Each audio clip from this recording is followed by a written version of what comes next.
Hi, this is Dr. Jishita working at Cell Health. ఇవాళ నేను మీకు చెప్పబోయే ఈ చిన్న రెమెడీ మీలో చాలా మంది ఫాలో అయ్యే ఉంటారు. అదే lemon water with small amounts of honey. దీన్ని మీరు ఎక్కువ మంది వెయిట్ లాస్ కి గానీ ఇలాంటి వాటికే యూస్ చేస్తుంటారు. కానీ ఇదే రెమెడీ మీకు థైరాయిడ్ హెల్త్ ని కూడా ఇంప్రూవ్ చేస్తుంది అనే విషయం చాలా తక్కువ మందికే తెలుసుంటది.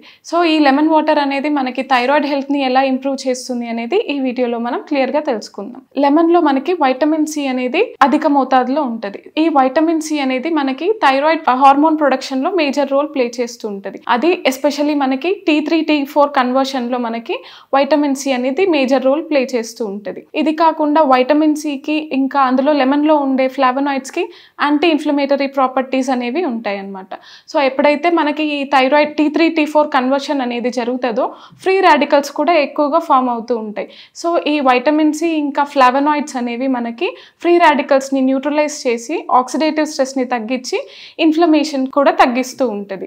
సో ఈ లెమన్ వాటర్ ని తీసుకోవడం వల్ల మనకి ఇన్ఫ్లమేషన్ థైరాయిడ్ సంబంధించిన ఇన్ఫ్లమేటరీ కండిషన్స్ కూడా తగ్గుతూ ఉంటాయి. ఇది కాకుండా లెమన్ అనేది మనకి పవర్ఫుల్ డీటాక్సిఫైయర్ గా కూడా హెల్ప్ అవుతూ ఉంటుంది. సో ఎప్పుడైతే మన బాడీలో టాక్సిన్స్ అనేవి బిల్డప్ అవుతాయో అవి థైరాయిడ్ ఫంక్షనింగ్ మీద కూడా ప్రభావం చూపిస్తుంది అనమాట. సో మనం ఈ లెమన్ వాటర్ తీసుకోవడం వల్ల టాక్సిన్స్ ఫ్లష్ అవుట్ చేయడంలో మేజర్ రోల్ ప్లే చేస్తూ ఉంటుంది. ఇది కాకుండా థైరాయిడ్ కి ఉన్న ఇంకొక మేజర్ ఫంక్షన్ మెటబాలిజం ని బూస్ట్ చేయడం. సో మైటోకాండ్రియల్ హెల్త్ ని ఇంప్రూవ్ చేసి మెటబాలిజం ని కూడా బూస్ట్ చేస్తూ ఉంటుంది. లెమన్ యొక్క ఇంకొక మేజర్ రోల్ ఏంటి అని అంటే థైరాయిడ్ కండిషన్స్ ఉన్నప్పుడు మనకి ఇమ్యూనిటీ అనేది వీక్ గా ఉంటుంది. అలాంటప్పుడు మనకి ఎలాంటి వైరల్ ఇన్ఫెక్షన్ కానీ బ్యాక్టీరియల్ ఇన్ఫెక్షన్ కానీ మనకి ఇమ్యూనిటీ అనేది దాని మీద సరిగా వర్క్ అవుతూ ఉండదు.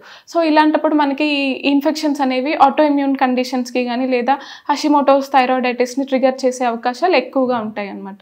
అలాంటప్పుడు మనం ఈ లెమన్ వాటర్ తీసుకోవడం వల్ల ఇమ్యూన్ సిస్టమ్ ని కూడా ఎన్హాన్స్ చేస్తూ ఉంటుంది. సో ఇన్ని బెనిఫిషియల్ ఎఫెక్ట్స్ ఉన్న లెమన్ ని మనము చాలా మంది తెలియక కుకింగ్ లో లెమన్ యాడ్ చేయడం కానీ హాట్ వాటర్ లో లెమన్ యాడ్ చేయడం కానీ ఇలాంటి పొరపాట్లు చేస్తూ ఉంటారు. సో మనం ఇక్కడ గమనించుకోవాల్సిన విషయం ఏంటి అని అంటే ఎప్పుడైతే లెమన్ ని మనం హీట్ చేస్తామో అందులో ఉన్న ప్రాపర్టీస్ కానీ లేదా వైటమిన్ సి కానీ మనకి తగ్గిపోతూ ఉంటుంది. సో మనం ఎప్పుడైనా కానీ లెమన్ ని వార్మ్ వాటర్ లో తీసుకొని దానికి small amounts of honey add చేసుకుంటే మనకి దీని బెనిఫిషియల్ ఎఫెక్ట్స్ అనేవి మంచిగా మనం చూడొచ్చు. సో ఈ లెమన్ వాటర్కి మనకి వెయిట్ లాస్ పర్పసెస్ కోసమే కాకుండా థైరాయిడ్ హెల్త్ని మనకి ఇంప్రూవ్ చేయడంలో కూడా మేజర్ రోల్ ప్లే చేస్తుంది. కాబట్టి ఈ లెమన్ని మనం కనీసం పర్ డే 1 to 2 లెమన్స్ అనేది ఖచ్చితంగా ఇంక్లూడ్ చేసుకోవాలి.